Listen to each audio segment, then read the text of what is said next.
Welcome to Unplugged 2.0, I guess I want to call it. As you guys can see, man, we're in our new All the Smoke offices, so we're a little naked in here right now, but we will continue to build the set as we continue to build this new show. This is a show that I've been thinking about for a little while, and we're going to touch an array of topics from sports, culture, entertainment, fatherhood, life in general. So I hope you guys sit back and enjoy the next, I won't keep you long, maybe 20 to 30 minutes if you can give me a little bit of your time. And man, enjoy this spin with us. First off, I got an opportunity to play in the Reggie Jackson Celebrity Softball Classic yesterday in the historic Oakland Coliseum. Great time, man. They had obviously Mr. October, Reggie Jackson, Ricky Henderson, Barry Bonds, Jose Canseco. The list goes on of legendary guys. Dennis Eckersley. Quick story, JT Snow and Terrell Owens almost got in a fight. First inning, you know how competitive T.O. is, and JT Snow's playing first, and someone threw the ball way over JT's head, and JT didn't chase that shit at all. He's like, come on, man, it's a celebrity game. So the right fielder had to come get it. We got a triple out of it. So T.O. I didn't know if T.O. was serious at first, but T.O.'s like, what the fuck? Why didn't you get it? And they start going back and forth. And you know me, I'm an asshole. I start gassing a little bit, but I'm walking back to my side. So they really starting to go at it. Two batters later, T.O. at shortstop gets the ball and throws it way over JT's head. And JT like half-ass jogs to go get it. So I'm laughing. They're like, and then JT starts talking back to T.O. Karma's a motherfucker. It's like they're really going at it. So the inning splits. They go back in the dugout and they had to be separated. I'm over on the other side laughing. I'm just like, this is a charity game, but these motherfuckers are about to fight. I say all that to say, our team won. Jose Canseco hit the most home runs, astronomical moonshots. But it got me thinking to a bigger piece of Oakland history and what Oakland is kind of going through right now, man. In the last 5 years, the city of Oakland, the town has lost the Raiders, the Warriors, and now the Oakland A's. And as someone who was born an hour from there in San Jose and grew up an hour from there in Sacramento, Oakland has been a kind of historical spot for sports. And, you know, through those three teams, there's been 10 championships starting in the early 60s. And obviously as late as now with the A's departing to Sacramento for a couple of years before they finalized their situation in Vegas. But as a sports fan, as someone who played in Oracle, this is a hard situation, you know. And my brother Ray Young, who was with me yesterday, grew up in Oakland, and although we had a great time at the game, it was kind of bittersweet from a standpoint of you used to find the Warriors, the Raiders, and the Oakland A's all in the same parking lot, and whether the team was good or bad, the fan base never wavered. Some of the best fans in the world are from the Bay Area. Sending my love out to the Bay Area, man, particularly Oakland. Something good's got to be coming because a lot of bad shit has been happening lately. I talked to the security guards there that were there at Oracle, and you know, everyone's optimistic about what may come there or not. And one of the guys, like, you know, it doesn't matter what comes, but the crime has to subside. Like it's crazy out there right now, man. So sending a lot of love out to Oakland and the Bay Area in general. And man, something good will come to you guys. Let me introduce one of my young homies, one of my brothers, Trevor Ariza. Yeah. Shoot, young homie, man, I'm damn near 40, but hey, I'm about to be 45. You still my young homie. Yeah, I feel it. I feel you though. Yeah, that's a big dog. All right. So Trev, we're a week in the NBA season. You know, some teams have come out the gate strong. Some teams have sputtered a little bit. Yeah. But before we actually get into what's going on in the NBA, I think we got the mailbag coming in. Bag man. Yeah, that's him. Bag man. Normally he has dope, but today he has mail. Yeah, okay. So this first mailbag is to Joel Embiid from back-to-backs. Oh, let's see what's happening. Two back-to-backs, huh? Yeah. Dear Joel, I hear you're done with me forever. I've had some long-standing relationships with your contemporaries. This is the first time I've ever been told I'm ugly. Back-to-back seems a little salty right now. Pissed. Maybe put down the Shirley Temple and hit the track. Oh, Bag is out here tripping. Man. With all due respect, back-to-back. Back-to-back one is get back. Trev, back-to-back definitely wants to get back. Trev, I heard, Joel Embiid came out very early on a couple weeks ago and said he will not be playing in back-to-backs, not only this season, but forever. I think that rubbed a lot of the older ROGs the wrong way. KG has spoke on it at length. Shaq didn't like it. You hear the rumblings on all the networks. What was your thought when you heard Joel come out very early and say that he's done with back-to-backs? And before you go, so him not playing back-to-backs would eliminate him from 15 games off the rip. So 15 times they have back-to-backs. He won't play in those. He's already sat out, 2 of the first three games they've had. When you initially heard this statement, what did you think? Initially, when I first heard that he's already backed out of back-to-backs, it just, where's your mental toughness at first? How much do you love the game second? And, what kind of message are you sending to the people coming in? Where are you taking our league? As one of the best players in our league, where are you taking us? There's no question about how talented he is. I mean, his skill set, he's arguably one of the most skilled, if not the most skilled big on the offensive end we've ever seen. Played in the Olympics, but the knock on him is he's never really been able to get through a season. Right. And, we've seen his talent where he'll drop 70 or have could have been possibly a 2-time MVP, a 1-time MVP, but it always looks like he's almost dragging a leg or playing on one leg. Right. So I understand. How do I preserve this? And do you motherfuckers want it now, or do you want it in the playoffs? I think regardless, people are going to, complain, and sure. Whether their reasons are just or not. But if I'm management, I'm thinking, well, obviously, I want you to play as much as you can during the season. But the most important part now is we need you in the playoffs. We add PG, we add Caleb Martin. I think they have a pretty solid roster. Re-signed Kelly Oubre. Tyrese Maxey just dropped 45, although on 37 shots, as you pointed out earlier. What is your thought, obviously, on... I mean, they needed them. Shoot. They needed to shoot all the balls. Yeah, absolutely. The big guns are down, but, can this team with Joel not playing in back-to-backs... obviously, too, this eliminates him from all awards. Right. He won't be able to make any award, MVP, defense, offense, all NBA. He'll be eliminated. But at this point in his career, what is he, Nate, 10 years in? So about 10 years in. Trev, in your opinion, I mean, did the accolades mean shit, or now it's championship or nothing? Man, I think, again, as a competitor, you play the game to do all of those things. The other players, especially someone that good, right?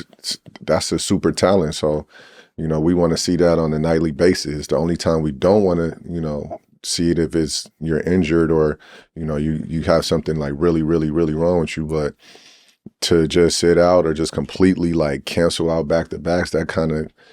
What do you think if you're in the locker room? I mean, you would be if this is one of your final stops on your 20-year career, and you hear your best player say this. What's your mindset in the locker room? He's not here for us for real. It's just to me it's just selfish, and players understand that. That played for a long time and that may be on their last contract, or they actually are competitors, they going to feel the same way. How do you build chemistry? How am I going to listen to you telling me what to do when you're not even fucking playing on a back-to-back? Or how does that, it fucks the locker room up too. If you have vets that are, strong and understand what it takes to win, or come from playing with other players that actually fucking cared about practice and getting better.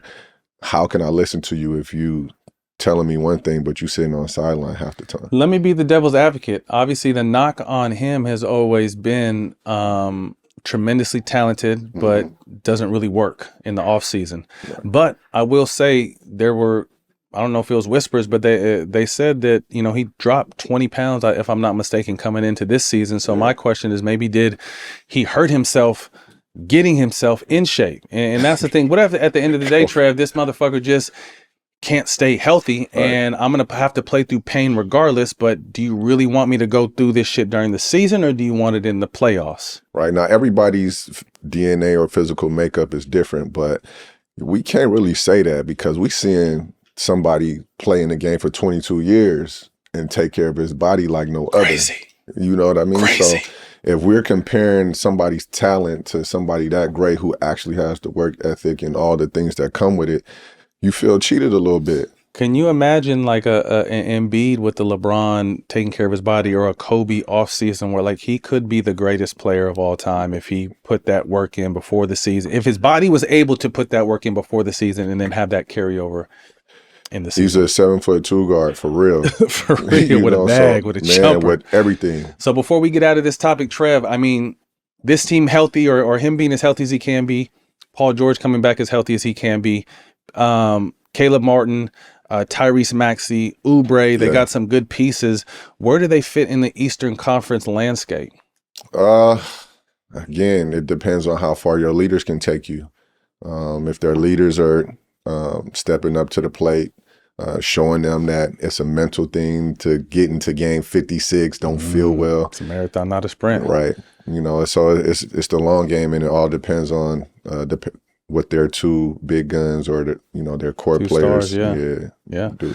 That'll be interesting, man. I think healthy, this team is a top 3 team in the East, but PG's health has been definitely better than it's been in the past. Sure. But Embiid is obviously the key to that team. Correct. Next, to Jimmy Butler from H-Town. Jimmy. Oh, from H-Town. Huh? So I think this is, I missed it, but I heard that there was some shit about the Rockets wanting Jimmy.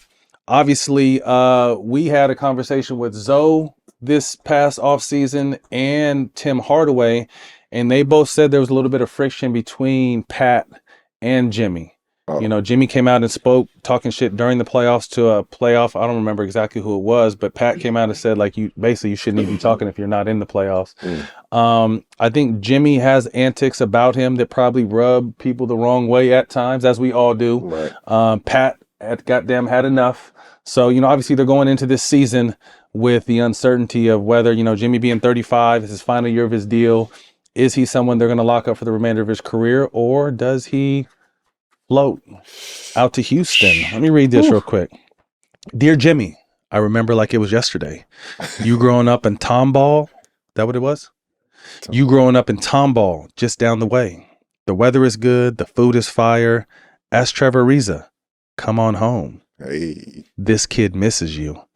Always love, H-Town. A lot of love in H-Town. H-Town, Trevor, you had a nice run in H-Town. I love H-Town. Man, Let's talk before we get to this Jimmy shit. Talk to us about. I feel it. I played on a lot of teams. Houston wasn't one of them. Talk to us about what Houston. Out. Did I? He said you missed out. You missed out on a real good time, man. Just great people, loving people. They gonna let your ass know when you're not doing what you're supposed to, but they always gonna treat you with respect and love. The food is great, like that young person said. And, to me, I loved it. Great time. Great time. So this Houston team, man, the young team built for a big move. Assets. Jalen Green got an extension. Sengun, to me, a top 3 or 4 center in the NBA for sure right now. And I'm going to argue with whoever wants to argue once I look at his stats, but just off pure youngster talent, mean down low. Jabari Smith, who was a top pick, Tari Eason, Cam Whitmore, Amin Thompson, Van Fleet. They just picked up the white boy from Kentucky, Shepard, yeah. Reed Shepard, nice. Very nice. If this Houston thing starts to get some more legs on it, who would be someone you'd be willing to part ways with? They also have a 2027 pick swap from the Nets in the James Harden deal. So who can you package up? And Plus, is it the right person to? Is Jimmy Butler? Yeah, is Jimmy Butler good? Great point, Dylan. Jimmy Butler's 35, Trev. Right. Still a leader, still a star. Are you packaging up young talent and draft picks for him to try to make a run in this tough young Western Conference? Man, I would honestly if I'm Houston, especially because what Jimmy brings to the game, the mentality that he brings to the game, I feel like it mirrors their coach. With just how tough and hard-nosed he is, no bullshit type dude, want to get wins, will win at all costs, you know what I mean? But I feel like it would be a good move for all the players involved, especially because Houston has that young talent. Who would you put? You speak about all players involved. Would you put Jalen Green in that trade for to what Jalen Green 22, 23? Yeah. Would you put him in that? Obviously, he has to wait a little while because he just got his extension. But would you wrap him up and maybe him someone else in a pick? Would you give up? I mean, young, very talented, very young, but like you said, talented. on the flip side, and I think you made a great point earlier, him going into that Pat Riley, Eric Spoelstra system could be the best thing to ever happen for Jalen Green. It would be the best thing for him, for sure, especially because they have a program that they've been running for, you know, before he was born, for sure. So him going into what they do, I think it matches perfectly because, again, it's a beautiful place to be, South Beach, you know what I mean? You know, the Heat culture and what they have and his talent matched together, it would send his game and his career into a completely different stratosphere. I think it would tighten his mental. For sure. What I mean? Being around that, and not to say what Houston has around him isn't right, but it's proven what Miami puts around their talent and the way they buy in and understand how to take them to the next level mentally as players. Jalen Green in a Eric Spoelstra, Pat Riley system would be, he would go to another level. I would completely agree with you. So let's keep an eye on that to see, you know, it's very early on, but let's see if Jimmy coming home grows some legs. More letters? We got some mail. Some more shit came in? Yeah. You got some mail. Go ahead, Trev. Go ahead, Trev. Damn. Okay. Let me hold it down. Let me see. Yeah. Okay. Damn. Let's go, Trev. What you got? Who this from? You go. Yeah. Who's it from? Ancient Rome. It's two Ancient Rome from D-Wade. Oh shit. Damn. Okay. Y'all just gonna have me out here cold turkey. Okay. Dear Julius Caesar, I need to get with you and your people ASAP. I just had a statue unveiling and they mixed me up with Lawrence Fishburne. Miami's best, D-Wade. Trev, this was crazy. This is crazy. And it's crazy because, you know, I've got to know D-Wade a little better post-career, and I hit one of his closest people last night, and we were kind of talking about that. I told her, I was like, who do I got to slap over this D-Wade statue? And she started busting up. You know, obviously, we look at the video now, and first and foremost, congratulations to our brother D-Wade. Right, congrats, one of the man. Deserved it, well deserved. One of the greatest players of all time, top 3 two guards of all time, argue with your mom. One of the greatest to ever do, a competitor, an even better person. But you can see, Trev, when he's kind of looking at this statue, obviously this is a moment to shed a tear and kind of reminisce. But then he saw the facial structure of this motherfucker right here. He's like, that's not me. Man, that's a strong jaw, man. That's crazy. Man, that's... My question is, can they cut the head off and keep the body and redo the face? And whoever did this statue, I'm sorry, bro. Yeah. I'm not gonna say nothing crazy because he might have known the artist, and I don't want to offend nobody, but that needed some work, Trev. I mean, I would agree. To me personally, I'm just happy that the statue wasn't when he hit the game winner on me at .4 in the Garden. So that wasn't the one. Yeah, I'm just thank you, but you know, you could do a little bit better with the facial features and, you know, the jawline. You know, just help him out a little bit. That was a strong jawline. Crazy. Yeah, he deserved better. Definitely deserved better, but again, that doesn't take away from obviously, you know, getting that's the first statue, if I'm not mistaken, in front of that arena. No better person to represent that than him.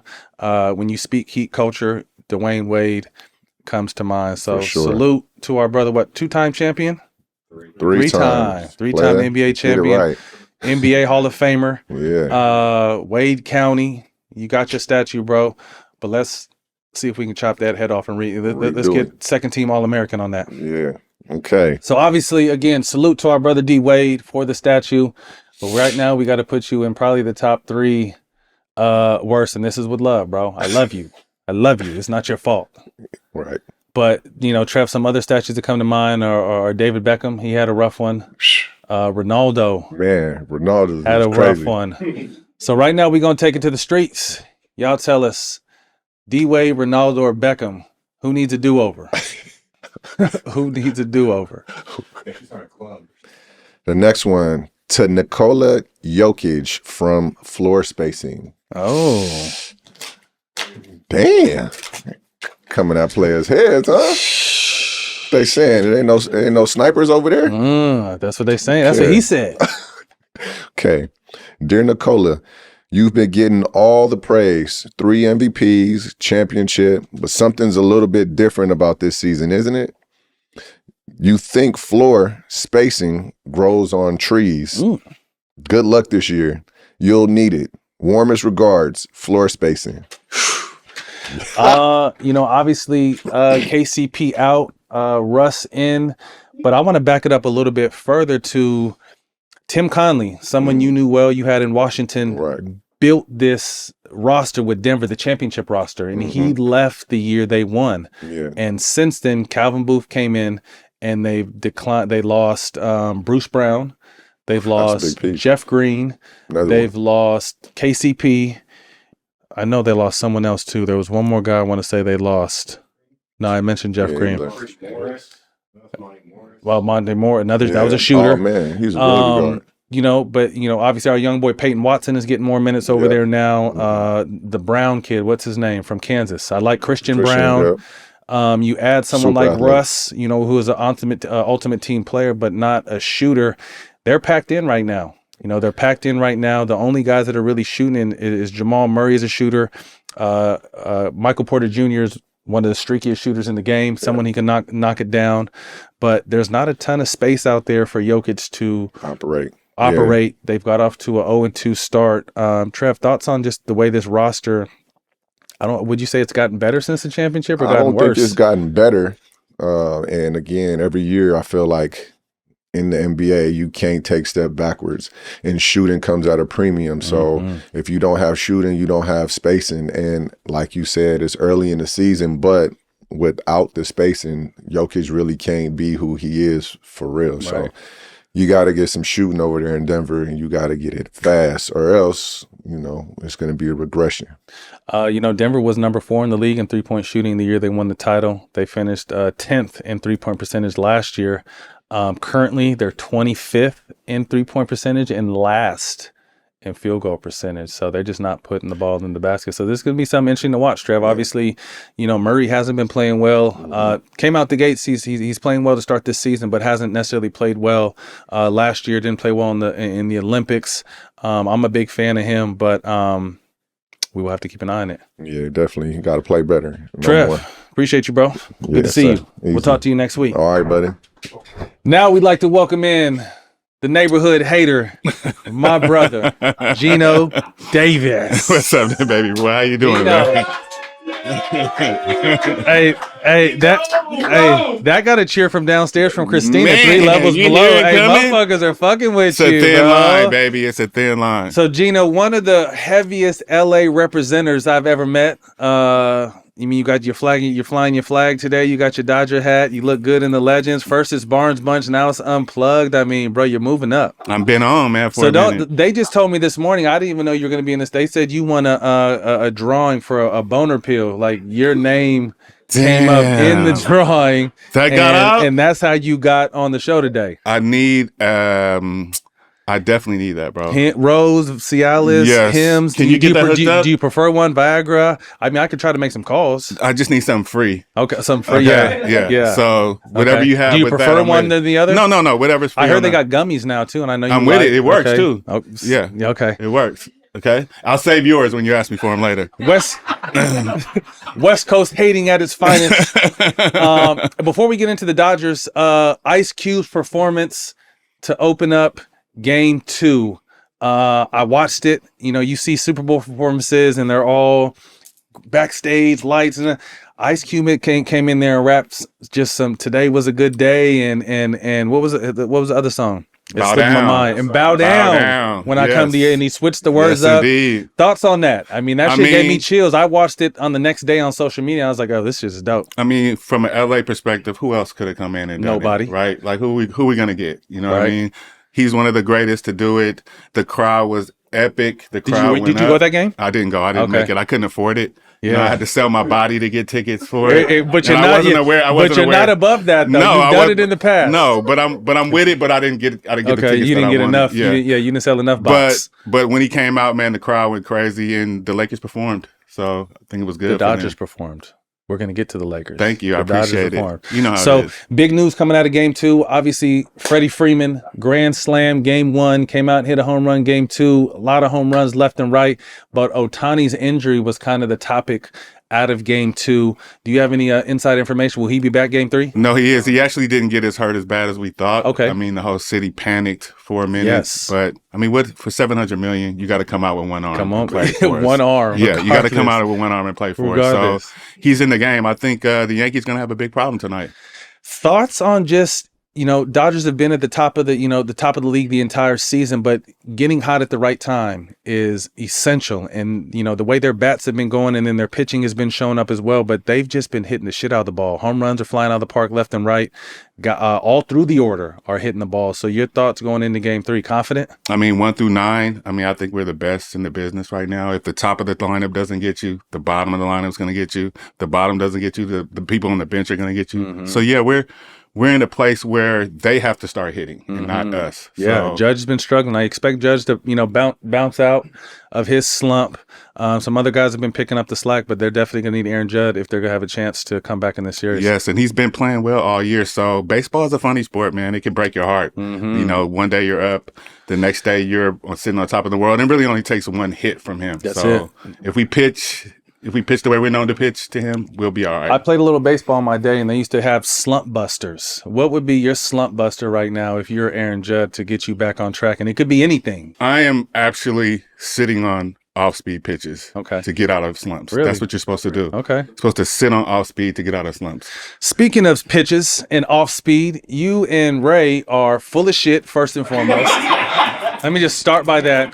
So I'm going to talk to you guys, and we're going to get this on camera. Tell these people. These dudes said that they can hit a 90-mile-an-hour fastball, which probably 1% of the population can, and they think they're in that 1%. So we got to bet. What do we say? If you lose, you got to paint Nate's nails. You have to toenails, paint and Nate's nails. nails, toenails. Right? You Right? have to paint his And toenails. you have to scrub Ray's back. No, I don't get down like that. But I know I'm hitting a 90-mile-per-hour So fastball. you really think you can hit a 90 Absolutely. And Ray does too. Like, you guys are saying this so confident. Like, I'm laughing. Like, there's no way in hell you can hit a 90-mile-an-hour fastball. So So I'm gonna give you $1,000, and in turn, you guys owe me 100 push-ups if you lose, and we could break them 100 however you want it. Yes. I won't make you paint nails. Yes, and I Nate's need this on toenails. video. It's definitely gonna be on video. Okay, and I need to get paid Yeah, I'll bring the money to the game because it's a no doubter for me. It's five easy. pitches. Five So pitches, done. five It's a done pitches. deal. and you're gonna hit a 90-mile-an-hour fastball. Why is the hate so it's heavy been coming five, off Ray. from Don't you start guys? that shit. No, I thought we was So on 10, 5 so we can get a pitches. true percentage. 5 pitches, 90 miles per hour. and all you gotta do is hit one fair. And I can't hit off live pitching, obviously, so it has to be like a batting cage. Okay. Oh, okay. Here we go. Yeah. Okay, we'll buy. Who am I supposed to face? A minor league pitcher? We'll get. Now, Dylan's got a homeboy that pitches for the Dodgers. No. And he's getting paid millions of dollars. Consistently. So we'll get a pitching. I'll get us a pitching machine. UCLA Stadium just got taken over. Maybe they're throwing some shit away. Yes. I'll find a pitching machine that we could tune up to 90 miles an hour, and I'm willing to bet. Oh shit! I'm willing to bet $1,000. I'm with it. Let's get it So we going, will man. see. This will be coming to you guys Yeah, shortly. let's get it going. Moving ahead. You owe JJ Redick an apology. Hey, hold on. He dropped something off, man. Oh. Hey, Who's this from? Bagman. Bagman got got some you? mail for you, but it's for Gino. Give it to Matt. Oh, it's for This is for Matthew. Gino to JJ Redick. Oh. Guy who's going to hit the 90 miles per hour. To JJ from Laker Nation. Mm. I think this is more just a Gino, but a lot of you motherfuckers was hating on my man JJ, and I was the only one. Even Jeloni wants to say he was rooting for JJ. I was the only one in that chat that was saying, "You got to see." I was like, Dear JJ, when I first saw the podcast you did with LeBron, I was sick to my stomach. I was a hater. Did you write this? It sounds like a little But like me. now I realize it might have been the best thing that's ever happened to me. We love you, Jonathan Clay Redick. You're ride or die, Laker Nation. Gino, 3 games out the gate. First of all, JJ's going to see this. Although he doesn't give a fuck what no one says. I know that's my dog. He doesn't care what anyone says. Can you just apologize to him real quick? JJ, you're doing a good job, baby. Keep it up. You know how we are. We're kind of finicky here. Hot seat. You lose a couple games, your ass will be out of here. Okay, so right now you're doing well. Hey, you said just a couple games. Be out of here, man. Okay, so you're doing well. I'm happy to see it. It is only 3 games. It is. So, but what I'm seeing so far, the players look like they respect him, Yes. which is what I think First everybody. and foremost. Yeah, I think it's First what and everybody foremost. thought wasn't Right. going to be. That wasn't going to happen, Right. but he's here now. He's part of us. He's one of us. We have to get behind him, and until otherwise, I'm gonna give him a pass. Okay. Right now, you're so getting that JJ, pass. yeah, earn You're your money, getting baby. We paid you a lot of money. JJ, I knew he would be successful. Obviously, we're 3 games in. We don't want to fucking jump off the bridge already, but JJ moves around with an arrogance and a confidence because he does the work. He moved that way as a player. You know, quick story, and I've told this, JJ would be the one guy I thought I would never fuck with, and played with him twice, and one of my closest basketball friends to this day. So JJ is someone that comes off a certain way, but when you know him, I mean, the dude is always a consummate professional, a beautiful mind when it comes to X's and O's. But Gino, I think what you said is the most important is getting that respect. No one's been able to crack the code with that locker room that they've had. Although they won a championship, it's always just kind of been some shit after that. And I think he came in with the respect of the guys, but I think more than anything, he's empowered Anthony Davis. Mm-hmm. Anthony Davis is at about 34 right now and 12, and we're not saying he's going to stay at that number, although I don't think he's going to dip much lower. I think he'll be a 29 or 30 point a game scorer if he can stay healthy this year. Bron is able to kind of pick and choose his spots. He doesn't have to be Superman. And I think this is what the fan base has been asking for a while, that AD has to step up and be the best player on this team, and Bron can be Bron. I loved what Bron did in the Olympics. Obviously, with a little bit more scoring, I think if he can be that Swiss Army knife for this team, the Lakers are going to have a chance to, I don't want to jump out and say championship yet, but I definitely think they're going to be a really strong team, and there's no telling, maybe at some point you guys will make a trade and add another piece. But what are your thoughts of, early 3 games into the season, but just what you're seeing from that team, the execution on the offensive end, the way AD's playing, the way Bron's playing, Austin Reeves, 18, 6 and 6, Hachimura's been solid, got some guys on the bench that are hurt. They're going to be coming back soon. So thoughts on your Lake show? For me, I expect everybody to do their job. Like LeBron and AD, I expect them to do their job. Now, for us, the real Laker fans, who is the new guy that's going to be our new X factor? Okay. Who's off the bench? What is our second team going to look like this year? And so far, some of the guys are looking pretty good. You talk about Connect, and you talk about Austin Reeves. We're talking about all these guys, but we need them to step up. Consistent. Yes, because AD and LeBron, they're getting paid millions of dollars to play the way they play, but who's going to help us? So normally you feel like you need that third option. I think Jelani mentioned that earlier when we were kind of prepping for this. Who's that third option? And to me, until they bust a move, I think the third option could be by committee. D'Lo is very streaky, someone that can get hot. Austin Reeves is averaging 18, 6 and 6. And then the role players being the role players, the Gabe Vincent's, the Connect. I like the young boy from Tennessee. Obviously, Bronny went down to the G League. But kind of finding out who else is going to round out that bench. They got some guys that are injured right now that'll come back. But, 3 games in, it's early. We're not going to go crazy. But I love what JJ has given that team an identity. Absolutely. And shout out our man Baron Davis. He said he caught JJ at the car wash the other day, watching film this weekend, and he was watching film. Mm-hmm. He's a student. What's the backup center for us name? Jackson Hayes. I like him. I think he's the guy that's going to change things for us. I like him. Yeah. Because that can slide AD to the 5, but he reminds me of I don't want to say Tyson Chandler, maybe like a young DeAndre, just really bouncy, rebound, block shot, rim threat, yes. Runs hard, play a crash, not a crash dummy in a bad way, but he'll run through a fucking wall for absolutely. you. Tough kid. Yes, we need his fouls. Him. We need him to foul somebody hard. I like him. Yeah. I like him a lot. So Laker fans, man, there's some hope this year. It is. It's because early, you though, guys man. thought it was over this summer when they signed. Everyone was, fuck, what the fuck? This is white privilege. He don't deserve this shit. Although JJ did go. JJ, it's a smooth move. You went from coaching your son to the fucking Lakers. Yeah, That's amazing and unheard of. Yeah. But, man, I'm really happy for you, bro. We've already talked, and good luck this year. We're going to need you to pull up on us one of these mornings, though. But, man, Gina, we appreciate you. Our weekly LA check-in from the most notorious LA hater of them all, Gene Davis. I appreciate you not showing your ankles while I'm up here, sir. Okay? It's a little cold today. We're in the marina, man. We appreciate you coming in, man. I love you, bro. Yeah. Absolutely. For the final segment of the show, we got a DraftKings segment. my weekly NFL picks. You guys know I'm a huge NFL fan, and as long as I'm allowed to, as long as my girl doesn't bully me, I'm going to watch NFL all Sunday, watch it Thursday night, watch it Monday night. I'm a big NFL fan, so we wanted to start doing our weekly picks, and I don't really know too much about the plus, minus, all that shit. What did Shaq call it? Shaq called it what? What? Black people family. Yeah, BPB and W B yeah W WPB. We're gonna start doing our weekly picks of the teams I'm rolling with this week. Obviously, you know I'm a die-hard Niner, so 10 out of 10 times I'm probably gonna pick them, but they're not on our list this week. So let's see who we got. First off, we got the Broncos at the Ravens. Ravens -8. I think both teams are 5-2, but I really like the Ravens, man. I like what big fellas brought. What's his name? Running back?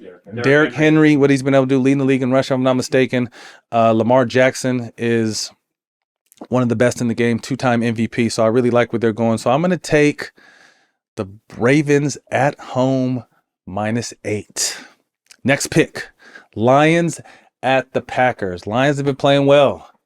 Green Bay's at home. Packers are -4.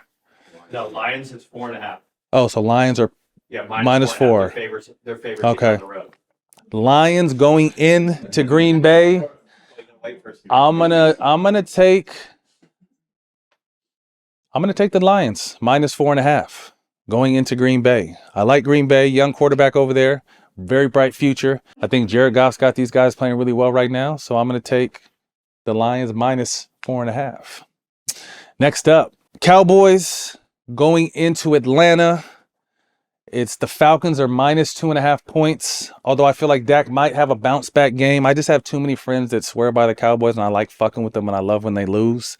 So I'm gonna say that's you, Dada. That's you, Jack. That's you, Nello.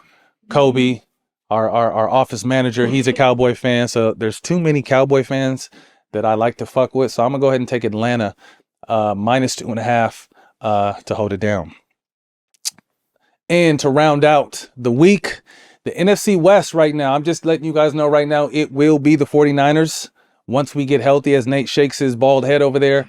But we have the Rams and the Seahawks. The Seahawks are -1. Rams going into a tough place, Seattle. But I'm going to go ahead and stick with the LA team. I'm going to take the Rams +1 to go into Seattle and get the dub. So that's my weekly picks brought to you by DraftKings. Well, thank you guys for joining us today for our first version of the new version of Unplugged, which will be a weekly run around life. Today we touched on some cool topics. Thank you to my people that came in, Trev and Gino. You can catch this weekly on DraftKings Network and the All the Smoke Productions YouTube. See y'all next week.